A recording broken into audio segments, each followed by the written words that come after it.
მამისათა და ძისათა და წმინდისა სულისათა ჩვენთან არის ღმერთი. როდესაც მართლმადიდებელი ქრისტიანი შედის ტაძარში, მას უნდა ახსოვდეს, რომ თვითონ არის ტაძარი სული წმინდის და ტაძარი შედის ტაძარში. თქვენ ამაზე გიფიქრიათ, როდისმე, რომ თქვენ პავლე მოციქული ასე გვასწავლის, რომ ტაძარნი ხართ, განა არიცით, რომ ტაძარნი ხართ სული წმინდისა და თქვენში მკვიდრობს ღვთის სული. და ვინც ამ ტაძარსო დააზიანებს, ღმერთი მასაც დააზიანებსო. ამაში იგულისხმება ზუსტად ის სოდვილი ცხოვრება, თამბაქოს მოწევა იქნება თუ გარუჯვა ზედმეტად და რაღაცების დახატება სხეულზე. და შენი ტაძარი რომ მართლა გახდეს სული წმინდის სამყოფელი, ხშირად უნდა შედიოდე უფლის ტაძარში და ამ ტაძარში უნდა იღებდე წმინდა ზიარებას, უნდა ლოცულობდე, რათა შენი ტაძარი, უпростоრედ სული წმინდის ტაძარი, რომელიც შენ გეწოდება, განახლდეს ყოველ კვირას, როდესაც შენ მოდიხარ და ეზიარები, განახლება ხდება შენი აი ამ სხეულის, ამ სულის და გთხოვთ ყველას, რომ მომავალში შენიშვნა აღარ მომაცემინოთ. თუ შენ კარგად დაუკვირდი და მიხვდი, რომ ეზიარე და მიიღე სისხლი იესო ქრისტესი და ზიარების შემდეგ იწყებს საუბარს ტელეფონზე, ერთმანეთში ჭორაობას და ასე შემდეგ, უდიერად ეპყრობი ზიარებას. პირიქით, მთელი წირვა იყავით ჩუმად და როგორც კი მიიღეთ ზიარება და მოძღვარი ამბობს, კვერეგს აღემართენით მიმღებელნი საღმრთოთა, წმინდათა, უხრწნელთა, უკვდავთა, ზეცითა საიდუმლოთა და მოვიხედე და აქეთ-იქით დადის ხალხი და რა თქმა უნდა დაიღალეთ მესმის, ვიცი რომ გიყვართ ერთმანეთ ცუც არაფერს არ საუბრობთ, მაგრამ თუ შენ იგრძენი რომ ვის ეზიარები, რას ეზიარები, მოკრძალება, მოშიშება და თავდაბლობა უნდა დაგეუფლოს. და რა ის რომ უკვე რაღაცა თვითმიზანი გახდა ზიარება, ვეზიარე, სეფისკვერიც მივიღე, თან თუ ნაცნობის დექაროსანია, ცოტა ზედმეტი სეფისკვერიც მომცა, ყველაფერი კარგად არის და დამთავრდა. არა, ის ბოროტი სული ფეხთაფეხ დაგდევს და უნდა რომ ეგ ზიარება, რომელიც შენ გაჩუქა მოძღვარმა, მოგიზღნა ღმერთმა, უნდა რომ ჩაგაშხამოს, უნდა რომ დაგაბრკოლოს და დაგავიწყოს სადახარ, რასაკეთებ და ვისი სისხლი და ხორცი მიიღე. შეგვეწიოს საქართველოში მოღვაწე გაბრწყინებული დედების და მამების ლოცვა. შეგვეწიოს ათონზე მოღვაწე მამების ლოცვა. შეგვეწიოს რუსეთის მიწაზე გაბრწყინებული მამების და დედების ლოცვა. არ გაირკვევოთ ახლა რუსეთი რო ვახსენე, იმიტომ რომ წმინდანებს ეროვნება არ აქვს.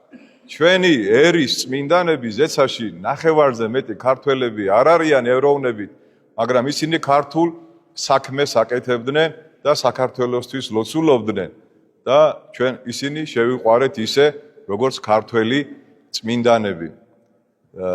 დღეისთვის ორი ქადაგება მქონდა რეზერვში და ვიფიქრე, რომ რომელსაც საჭირო ჩავთვლი ახსარებებიდან გამომდინარე, იმ ქადაგებაზე გავამახვილებ ყურადღებას და დამეთანხმებით, რომ მარხვაზე უნდა ვისაუბროთ და გავითვალისწინოთ რჩევები.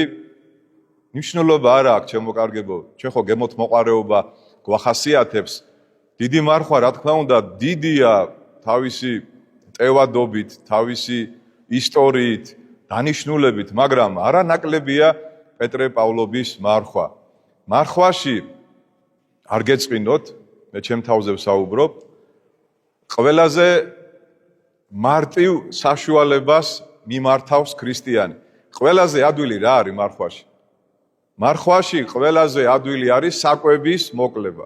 ნებისმიერ მარკეტში რო შეხვიდეთ, უამრავი სამარხო შოკოლადები და ნუგბარი იყიდება. არანაირი პრობლემა არ არის და კიდევ მაინც დამატებით მე მოგეცით კურთხევა, რომ რძის ნაწარმი მიიღოთ გარკვეულმა ადამიანებმა, ვინც გარკვეულ სნეულებაში იმყოფებით. ამას ეკონომია ქვია, ამას ეკლესია უშვებს, ოღონდ კი იმარხულე შვილო, ქალბატონო, მამაკაცო, ოღონდ კი შენი მარხულე და ღმერთი 2 დღის მარხვასაც შეიწირავს კვირაში 2 დღეს რო იმარხულო, ოღონდ არა მარტო საკვების მოკლებით, არამედ აი მინდა 5 რჩევა მინდა რომ დღეს რჩევა და არა კურთხევა. რა თქმა უნდა, ვინმე არა თქვას მე რაღაცა ბრძანებების მოცემა დაიწყო, არა.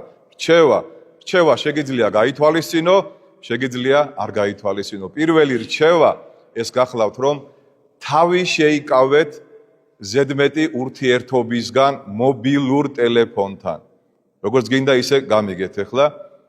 ადამიანი რო იღვიძებს ტელეფონში შედის და გვიან დაღამებამდე, ღამის პირველ 2 საათამდე ტელეფონშია დიდი, პატარა, დედა, შვილი, მამა, პაპა, ბებია, ბაბუა და ასე შემდეგ. ახლა იტყვით რა არის აქ ცუდი, გჭირდება, ჩემ საქმეს ჭირდება, მესმის, მეც მჭირდება ტელეფონი, მაგრამ დამოკიდებულება არის ძალიან ცუდი. ოდესაც შენ 24 საათი დამოკიდებული ხარ ნივთზე, შენ უკვე თავისუფალი აღარ ახარ. ეს ტელეფონი ნელ-ნელა დაპატარავდება, ჯერ გადაიქცევა სათვალეებად, მომავალი გაჯეტი იქნება სათვალე, სადაც იქნება ეს ყველაფერი, სათვალის შემდეგ იქნება უკვე მიკროჩიპი, სადაც იქნება Wi-Fi, ყველა სოციალური ქსელი, ჩვენი საბანკო ანგარიშები, ჩვენი მართვის მოწმობა, ყველაფერი და მე იტყვით რომ მე ამის გარეშე ცხოვრება არ შემიძლია და ნებაყოფლობით გაიშვერთ ხელს და მოხდება ადამიანების დაჩიპვა. ოღონდ ეს ყველაფერი იწყება ზუსტად დამოკიდებულებიდან ტელეფონზე. რა თქმა უნდა, ჩვენ ტელეფონს ვერ მოვისვრით, მაგრამ ხო შეგიძლია დაძინებამდე 1-2 საათით ადრე გამოხვიდე.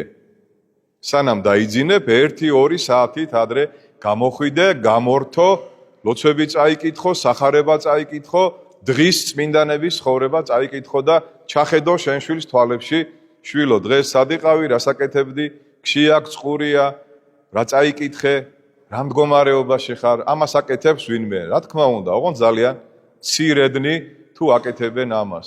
ყველა სახშია, ყველა ერთად არის, მაგრამ ერთად არ არიან. ყველას უჭირავ ტელეფონი სახში, არ გეგონოთ რომ მე ამას არ ვაკეთებ, მეც ასე ვარ, მაგრამ მე ადრე გამოვდივარ და გვიან შევდივარ. ასე გირჩევთ, რომ ჩვენ ტელეფონმა კი არ უნდა გვმართოს, არამედ ტელეფონი ჩვენ უნდა მართოთ. ახლა იტყვით რომ იქ საინტერესო სწავლებებია, დიახ, არის, მაგრამ გარყვნილება, გართობა, ბევრი რაღაცებიც არის. ის ჯირკვალი განვაგდოთ და რაც კარგია, რა თქმა უნდა, იმას მოусმინოთ. მეორე შეგონება გახლავთ ბილდსიტყვაობიდან თავის შეკავება. ჯობია ხორცი მიირთვათ, ვიდრე იბილდსიტყვაოთ. განსაკუთრებით, ვინც მანქანას, ავტომობილს მართავთ, ქალბატონებიც უკვე გამოვირჩევით ესეთი უხეში მანერებით, ხო? პატარა რამეზე მაშინვე ბილდსიტყვავთ. ჩვენ გვაინტერესებს, როდესაც ვამბობთ, რომ ჩვენთან არის ღმერთი, ხო? ახლა ყოველი მსახურება ასე მთავრდება, ჩვენთან არის ღმერთი. როგორ გავიგოთ ჩვენთან არის თუ არა ღმერთი? ღმერთი ხო აბსოლუტური სულია, ყველგან არის, მაგრამ ჩვენთან არის თუ არა ღმერთი, როგორ გავიგოთ? როცა შენ ძალიან მარტივად ბილდსიტყვავ და აგრძელებ ამ ბილდსიტყვაობას, განკითხვას, ჩხუბს, აყალმაყარს და ვერ ხვდები, რომ შენ უკვე ზედმეტი მოგივიდა, შენთან ღმერთი არ არის. მაგრამ თუ წამოგცდა გინება, ან განკითხვა, ან რისხანება და მიხვდი მაშინვე, აუ ეს რა მომივიდა, მაპატიე ღმერთო, ესე იგი შენთან არის ღმერთი. თუ შენ კარგად ხედავ შენ თავში ცოდვებს, სხვაში კი არა, შენ თავში ხედავ ბეწს, დირეზე აღარა მაქვს საუბარი, დირეს ყველა ხედავს. აი ბეწს რო ხედავ, ეს კარგია. და სანამ სხვის გაკრიტიკებას დაიწყებ, გინდა მოძღვარი იყო და გინდა მრევლი, შენი თავი გააკრიტიკე, უფრო უპრიანი იქნება. და თუ ვინმეზე გული შეგტკივა, მიდი და უთხარი, მამაო, ძმაო, დაო, არ მომწონს ეს მე შენში. არ მომწონს. ოღონდ ჯერ მანამ მიხვალ შენი თვალიდან ამოიღე ისი ბინძურები, რაც არის შენში. იმიტომ რომ შენ სხვაში პირველ რიგში ხედავ იმას, რაც შენში არის. სხვანაირად ისე ვერ დაინახავდი. ვინც ყველაფერში კარგს ხედავს, მასში არის კარგი, მაგრამ თუ სულ ცუდს ხედავ, თუ ბუზის ფსიქოლოგია გაქვს, ბუზი ყოველთვის ცუდს ხედავს. ბზუის და კონსერვის ქილებს ეძებს, ფუნას ეძებს, სკორეს ეძებს. და რომ მოусმინო, გეტყვის რომ სულ ყველაფერი ცუდი ხდება ამ ქვეყანაზე. აბა ფუტკარს მოусმინე. ფუტკარი ყოველთვის შრომობს და არ აქვს დრო იმისთვის, რომ ვინმე განიკითხოს ან ვინმეზე ცუდი თქვას. ამიტომ დაუკვირდით კარგად კოკასა შიგან, რაც არის იგივე წარმოდინდების. თუ ხშირად ბილდ სიტყვაო, მაგრამ ამბობ მამაოსთან, ვაიმე მამაო, ვერ მოვიშორე ეს. ვერ მოიშორე კი არა, შენ შიგნით არის ეს უკვე დიდი ხანია შეხწეული აქვს შენში ამ ბილდ სიტყვაობას, განკითხვას, ამ რისხანებას, შურს, ბოღმას და მარხვაში აი ამ ყველაფრიდან უნდა განეშორო. მესამე, ეს გახლავთ გართობა და ახალი ამბები. ახლა აღარ დავიწყებ თქვენთან ამაზე ზედმეტია საუბარი, რაც თქვენ დინამო არენაზე იხილეთ, მე მგონი ახლა ამას აღარ ჭირდება შეფასება და არ არის საჭირო მაინც და მაინც მიხვიდე, შეგიძლია შენ მობილურში იმდენი გახრწნილება, იმდენი გარყვნილება ნახო, რომ სულაც არ არის საჭირო სადმე გახვიდე ამის გამო. ძალიან გთხოვთ, რომ გართობას, კარგად დაუკვირდით სიტყვას, რომ გაერთობი მერე დაგავიწყდება შენი ცხოვრებისეული თავარი მიზანი. ლონდონში ჩავიდა პროვინციიდან კატა, რომ ენახა დედოფალი, ინგლისის დედოფალი ენახა, მაგრამ დაინახა წრუწუნა და დაიწყო მისი დევნა. მაგრამ დაავიწყდა, რაზე იყო ჩასული ლონდონში. ასე ვართ, ჩემო კარგებო, მარხვაში გვავიწყდება, რომ მარხვა და ოჯახში გვავიწყდება, რომ ოჯახში რა მოვალეობები გვაკისრია, ტაძარში გვავიწყდება, რომ სად შევდივარ, როგორები შევდივარ და როგორები გამოვდივართ და ასე შემდეგ. რატო იცით? აბა ვნახო ეს პოლიტიკური პარტია, აბა ვნახო იქ რა მოხდა, აბა ვინ მოკლა, ვინ გამოასალმა სიცოცხლეს და თუ დააკვირდებით, სულ ნეგატიურს გთავაზობენ. რატო? კარგი რომ შემოგთავაზონ, საინტერესო არ არის. ადამიანს აინტერესებს ყოველთვის სამწუხაროდ ნეგატიური. ინგლისის ერთ-ერთმა ცნობილმა გამომცემლობამ ერთ დღისით ბოდიში მოუხადა კითხვებს, რომ დღეს ვერაფერი ნეგატიური ვერ შემოგთავაზეთო და ბოდიში ვიხდითო. მოთხოვნილება არის ჩემო ძვირფასება. ახლა მე რომ ქადაგება დავიწყო ისეთ რაღაცეებზე, რაც ძალიან აქტუალურია, მაშინვე უფრო საინტერესო გახდება და მაგრამ არა. საინტერესო არის ის, რაც ჩემს სულის ხონებას ეხება. თუ ჩემი სულის ხონებას არ ეხება, ის საინტერესო არ არის. დაიმახსოვრეთ კარგად. მაგრამ ადამიანს დავიწყებული აქვს სულის ხონებისთვის რა არის საჭირო და ეხლა ელოდება, როდის დაიწყება ფეხბურთი, როდის დაიწყება მორიგი შოუ, რა თქმა უნდა უყუროთ, უნდა მოусმინოთ ყველაფერი. პავლე მოციქული გვაძლევს ამის ნებართვას. ჩემთვის ყველაფერი ნებადართულია, მაგრამ ყველაფერი როდი არის სასარგებლო.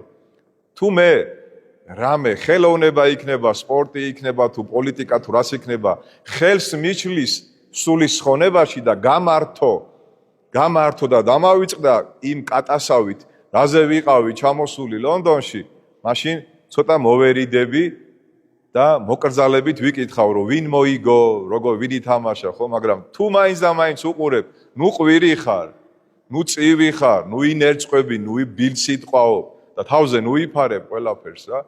საცოდავი და საბრალო ადამიანი ხარ, ხო? არ შეგიძლია რომ რაღაც ისე მოკრძალებით და მშვიდად ნახო ეს ყველაფერი, მაგრამ არა, სანახაობას და პურს თავისი დანიშნულება აქვს. რომ დაგავიწყოს, ვინ ახარ, სად ახარ, საიდან მოდიხარ და საით მიდიხარ და თუ ეს დაგავიწყდა, მაშინ ძალიან მძიმე მდგომარეობაში ვიქნებით. მეოთხე, ეს გახლავთ ბინძური აზრები. კარგად დაუკვირდით, ჩემო ძვირფასებო. როდესაც ჩვენს მობილურ ტელეფონში შემოდის SMS-ი შეტყობინება, ხო, თუ კარგი შეტყობინება ვკითხულობ, მოძღვარმა მომწერა ან დამლოცა ხო? მაგრამ თუ ვიღაცა ისეთ რამეს მწერს, საარში იყოს, სამაიმუნოდ, რას გავაკეთებ თუ კარგი ადამიანი ვარ? წავშლი და დავბლოკავ, ხო? აი ასე უნდა იყოს ჩვენი გონებაც. ჩვენ გონებაში ყოველ დღე უამრავი ფიქრები და აზრები შემოდის. თუ შენი გონება არის ღვთისმოსავი, თუ შენ გონებაში ცხოვრობს ქრისტეს გონება, მაშინ რას გააკეთებ? განწმინდავ შენ გონებას ყოველგვარი ბილწი, ამაო უაზრო შეტყობინებებისაგან, რომელიც ძალიან ხშირად მარხვაში განსაკუთრებით შემოდის, ხო? წამოდი რა 1-2 კათხალუდი დავლიოთ. წამოდი რა ეკლესია ამას ხომ არ კრძალავს, წამოდი რა ეს გავაკეთოთ, წამოდი რა ის გავაკეთოთ და რა მერე. არაფერი, ისევ ლოთობა, ისევ ნაყროვანება, ისევ ბილწი, რაღაცა წარმოსახვითი ურთიერთობები, ფლირტი ვირტუალური და სად არის მარხვა, სად არის ლოცვა, სად ახარ საერთოდ? აი ამიტომ ბილწმა ფიქრებმა რო არ შეგვაწუხოს, ხშირად იკითხეთ წერილი, ხშირად იკითხეთ სახარება, ძველი და ახალი აღთქმა. აი მე გაძლევთ რჩევას, რომ თუ მთლიან სამოციქულოს ვერ წაიკითხავთ და მთლიან პავლე მოციქულის ეპისტოლეებს ვერ წაიკითხავთ, აუცილებლად წაიკითხეთ პეტრეს პირველი და მეორე საყოველთაო, ანუ კათოლიკე ეპისტოლე. ძალიან საინტერესოა. წაიკითხეთ პავლე მოციქულის რომაელთა მიმართ ეპისტოლე. კორინთელთა პირველი ეპისტოლე, განსაკუთრებით 13 თავი, სადაც სიყვარულის ჰიმნი არის გაჟღერებული და აუცილებლად წაიკითხეთ და წააკითხეთ ბავშვებს ტიმოთეს მიმართ მეორე ეპისტოლე, განსაკუთრებით 13 თავი, სადაც აღწერილია თანამედროვე ადამიანის სულიერი და ფიზიკური ანატომია და მიხვდებით რა მდგომარეობაში ვართ ჩვენ და ჩვენი ახლობლები. და ბოლოს მეხუთე წირვა, ლოცვა, აღსარება, ზიარება. თქვენ მოგწონთ ჩემო ძვირფასებო, სულ ერთი და იგივეს გეუბნებით, რომ აგერ დავდგებით კუთხეში, ანაკეთ, ანიქით, მოხვალთ, ესეთი აღსარება. ეს არის შემოკარგებო გამონაკლისი, რომ ვერ მოახერხეთ ვეში ერთხელ მაინც ჩემთან მოსვლა და გამონაკლისია ეს ეკონომია, ვაკეთებთ ამას, რომ რაღაც 1-2 სიტყვა მითხრა, დავინახო შენში სინანული და გაზიარო. მაგრამ არ გინდათ, რომ როგორც ექიმთან მიდიხართ და ექიმი დასკვნას გიდებ და გეუბნება ეს გაწუხებს, ეს გაწუხებს, ეს გაწუხებს, ხო? ანალიზები რო აიღოთ არ გინდათ უსასყიდლოდ? ხო? ეს არის სულიერი მოდუნება. ფიზიკურად როგორც კი რამე შეგვაწუხებს, ბოლო თეთრს გადავიხდით. ძალიან ცნობილ ექიმთან კლინიკაში გავიქცევით, ხო? ავიღებთ ანალიზებს, უამრავი ქაღალდებით მოვდივართ და მე იწყება ჩვენი მკურნალობა, ხო? აი ასეთი სულიერი მზაობა უნდა გქონდეს, რომ ამაო რაღაცა არ მომწონს ჩემი ფიქრები, ჩემი აზრები, ჩემი მხედველობა, ჩემი სმენადობა. სულიერი ყური აღარ მაქვს, სულიერი თვალი აღარ მაქვს, სულ ქალებისკენ და კაცებისკენ მიმირბის თვალი. სულ ძვირფას მანქანებს უყურებ. ვის რა აცვია, ვინ ვისთან ცხოვრობს, ვინ რა მანქანით დადის, ვინ როგორ სახში ცხოვრობს, რა ჩემი საქმეა, რა შენი საქმეა. იმიტომ რომ შენ სულიერად მომაკვდავი ხარ, შენი სულიერი მდგომარეობა აღარ გაწუხებს. იმიტომ რომ ძალიან პატივმოყვარე ხარ, ძალიან ეგოისტი ხარ და წარმოდგენაც კი არა გაქვს რა ხდება წირვაზე. ყოველი წირვა არის ჩვენი რედგენი.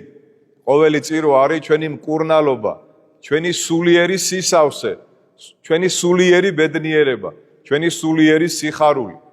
აი მე ხა წეგან უყურებდი და ვტკბებოდი, ჩვენი ვაჟა გამეზარდაშვილი თავის შვილებს როგორ ეფოფინებოდა, თვითონ დღეს თიქარი არ შეიმოსა და თავისი ქალიშვილები როგორი სიყვარულით აზიარა. დამერწმუნეთ, რომ ეს ბავშვები, კარგი ბავშვები გაიზრდებიან. ჩვენი იოანე თემოს მეუღლე ბრძანდებოდა, შვილები მიიღეს წმინდა ზიარება, რამხელა ბედნიერებაა ჩემო კარგებო. ჩვენი გიორგი მაღრაძის მეუღლე, შვილები, ჩემი ნათლულია ერთ-ერთი დავითი. აი ასეთი სიყვარული ასწავლეთ თქვენ შვილებს. მარტო რომ მოდიხარ და შენი მეუღლე რო არ მოგყვება, უთხარი შენ მეუღლეს. მე რო ეხლა დაბადების დღეზე წავიდე და ქორწილში და არ წაგიყვანო, ხო რა დღეში ჩავარდები, ხო? ხო გაბრაზდები. გაბრაზდები ხო? აბა წირვაზე რომ მარტო მიშვებ, რატომ მიშვებ მარტო? არა მყავ მეუღლე? არა მყავს შვილები? რაც ჩემმა მეუღლემ წირვაზე დაიწყო სიარული, ხო, ხედავთ მეც შემეთყო და როგორი ბედნიერი ვარ და როგორ შეეთყო ტაძარს კიდევ ფოფოდიას ხელი. ალბათ შენიშნეთ კამფეტები ჯვარცმასთან. ფოფოდიას დამსახურებაა ჩვენი გარდაცვალებულების სახელზე დებს ამ ტკბილეულს. თქვენ შეგიძლიათ აიღოთ და დადოთ კიდეც, რომ სხვამ ისი ამოვნოს და ჩვენს წინაპრებს, ჩვენს გარდაცვალებულების სულებს რაღაცნაირად ლოცვა შეაწიონ. ეს არ არის მაგია, ეს ჩვენმა პატრიარქმა გვასწავლა, ჩემო კარგებო. ნუგვარი სულ უნდა იდოს ჯვარცმასთან. ჯვარი მარტო ტკივილი არ არის. ჯვარი სიხარულია, ჯვარი გამოხსნა, ჯვარი მეხუთე სახარებაა. და თუ შემოხვედი და ჯვარს არ მიაქციე ყურადღება, აბა რაზე მოხვედი? ჩემი ნახვა სხვაგანაც შეიძლება. აი რატო უნდა მოხვიდე წირვაზე? აი რა მნიშვნელობა აქვს ჩემო კარგებო წირვას და სანამ წირვა არ დამთავრდება და ჯვარზე ამბორი არ დასრულდება და ევლოგიის მიღება არ უნდა წახვიდე, არ უნდა ახმაურდე, არ უნდა ილაპარაკო და მერე ერთმანეთი დაპატიჟეთ სახლებში, კაფეში, რა ვიცი, ქალაქგარეთ გადით. აბედნიერებაა რა. ჩემთან მობრძანდით, მე დამპატიჟეთ. ერთად ვიყოთ, ჩემო კარგებო, 2 საათი, 3 საათი მე არ ამყოფნის. როცა უკვე მინდა ხოლმე რომ გამოვიდე და მოგეფერო, მოვიხედები, არავინ აღარ არის. არავინ აღარ არის. და დრო რო გაქვთ, ქალბატონებო, არ შეიძლება რომ თქვენს მიალაგოთ ტაძარი? მარტო ერთმა და ორმა ქალბატონმა უნდა დაალაგოს? ეს ხო თქვენია, ეს ხო ყველაფერი ჩვენი დიდი სულიერი ოჯახია. რატომ არ ფიქრობთ ამაზე, რომ მარტო ერთმა, ორმა და სამმა? წირვაზე რომ მოდიხარ, ხო კარგია რომ წამოიღო ზეთი, ღვინო, ნახშირი, საკმეველი. ეს წირვის ატრიბუტებია, ეს აუცილებელია, პირველი ნაწილი წირვას ეწოდება პროსკომიდია. ანუ სხერპლის, ანუ შესაწირავის მოტანა. შენ რომ გინდა რომ ეკლესიამ მოგიხსენიოს და შენი მიცვალებულები მოიხსენიოს, სანთელი, საკმეველი, ღვინო, ნახშირი მოიტანე და უფრო შეგეწირება და უფრო უკეთესი იქნება შენთვისაც, შენი ოჯახისთვის და შენი მიცვალებულებისთვის. ღმერთმა დაგლოცოთ, ღმერთმა გაგახაროთ, ვისაც მარხვა აქამდე არ მოგიფიქრებიათ, დაიწყეთ მარხვა და ვინც მარხულობთ, კარგია რომ მომავალ კვირას აუცილებლად ეზიაროთ. ამის შემდეგ მსახურება დაიწყება 9 საათზე ჟამნობა და 10:30-ზე დაიწყება წირვა. ჩვენთან არის ღმერთი.